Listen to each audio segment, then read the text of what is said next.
and the Jeep Grand Cherokee.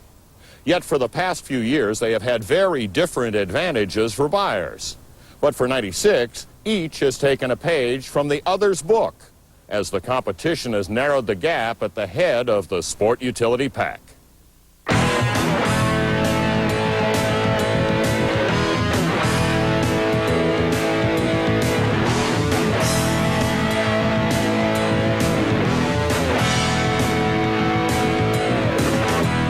The big change is optional V8 power for the Pokey Explorer.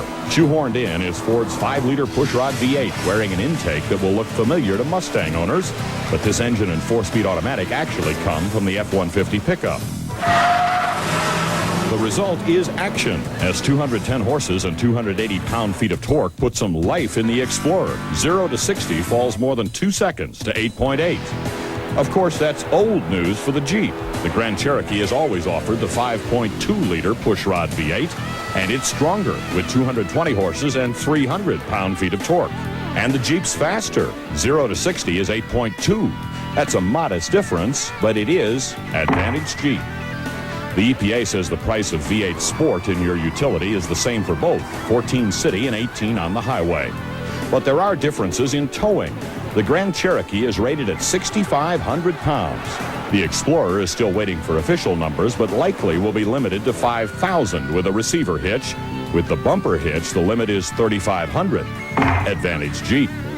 But not inside. The Explorer is 11 inches longer and will carry more cargo. The Grand Cherokee is not only smaller, but also loses space to the inside spare. The Explorer hides that underneath. Advantage Ford. The rest of the story is a round of catch-up for the Grand Cherokee. Chrysler was the first to include a driver's airbag in a sport utility. But in 95, Ford upped the ante with dual airbags. Jeep matches that in 96 with a slick installation. There's no obvious door for the bag, but somewhere here there's protection for the right seat. Our Grand Cherokee tester came in limited trim with a load of goodies. Auto temp control, heated seats, tape and CD player, with remote controls on the back side of the steering wheel. Cruise control is on the front. We also got leather and 10-way power seats, including electric backrest adjustment, all under the control of the 2-person memory. The Explorer V8 is only available in XLT trim, which means fewer goodies, no auto temp and no seat memory. However, the buckets are superb with electric lumbar and bolster and pull-out thigh support. Most of these comparisons come down to personal choice. You want to carry more, get the Explorer. You want to pull a heavier trailer, get the Grand Cherokee. But there's one area where there is no comparison at all. If you want to go four-wheeling in a V8-powered compact sport utility, there's no choice. It has to be the Grand Cherokee. The rules here couldn't be more different. The Grand Cherokee V8 is only available with full-time four-wheel drive, the system that has made Jeep famous for can-do off-roading. But the Explorer can only sit and watch. Its V8 only comes in two-wheel drive. To make a 4x4, Ford has to solve some front-end space problems first. For now, it's definitely advantage Jeep for the off-road. But 90% of sport utilities never go off-road, so make your own call. Because there's a pricing difference, too. In comparable trim, the Jeep costs about $2,000 more than the Explorer because of the four-wheel drive.